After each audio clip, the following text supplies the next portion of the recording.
Angry Birds in Kinematic Physics. Let's analyze it today. So, physical realism in video games. Games that score excellent on physical realism are Doodle Jump and Geometry Dash, while games that score merely good include Angry Birds and Super Mario Bros. Why is this?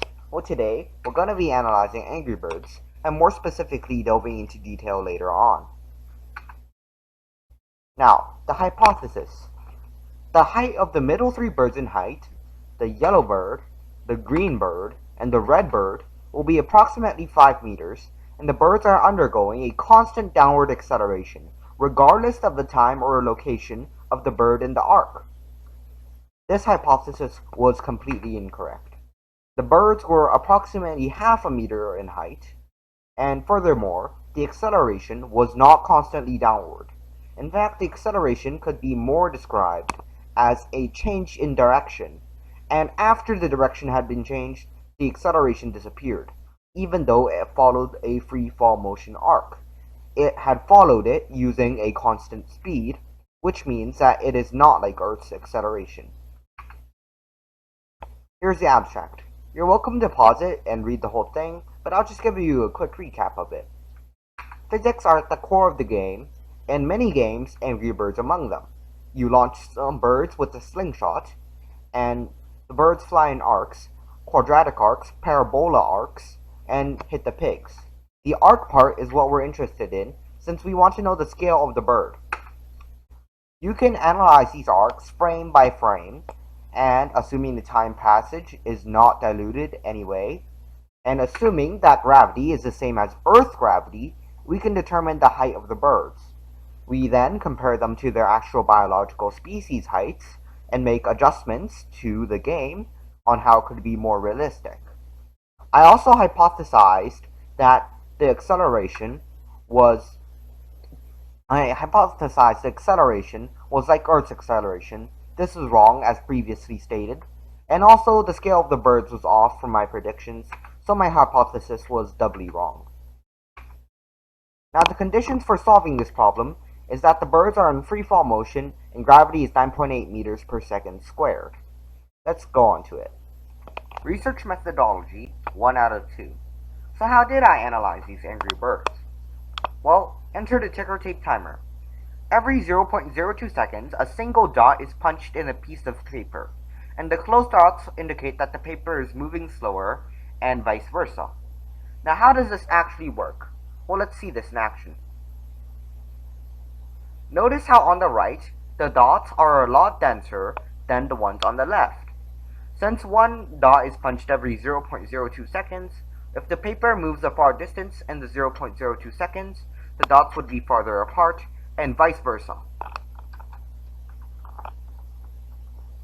However, we can't measure physical objects with virtual objects, and we can't measure virtual objects with physical objects.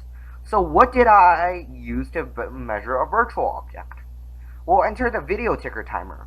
It works on a similar principle. The birds happen to draw dots behind them, and I used analysis to determine that every 0.525 seconds, a single dot was drawn. And I started recording from when the dots were starting to get drawn and when dots stopped getting drawn.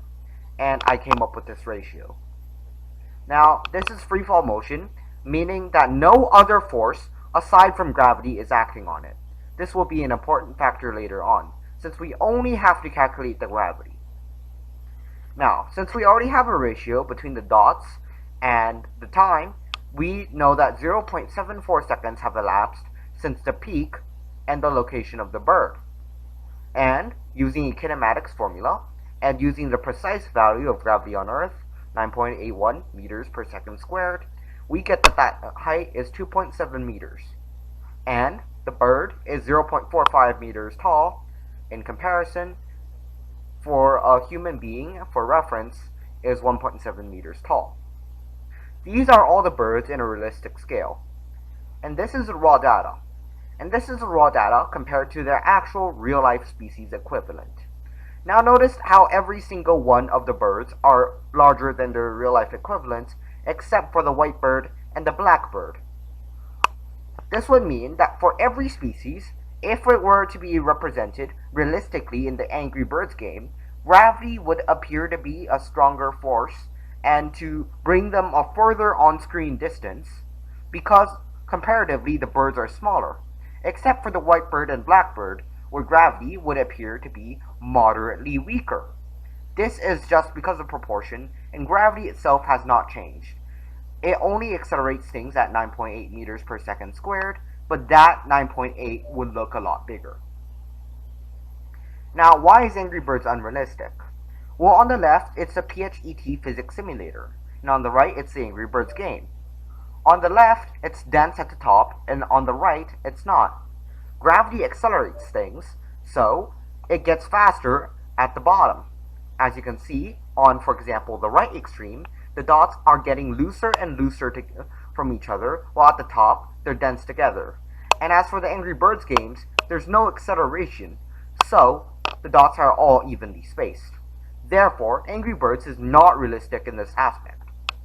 In conclusion, the hypothesis was incorrect, and the apparent on-screen distance that it has fallen will increase in the case of a realistic Angry Birds game if we follow biology.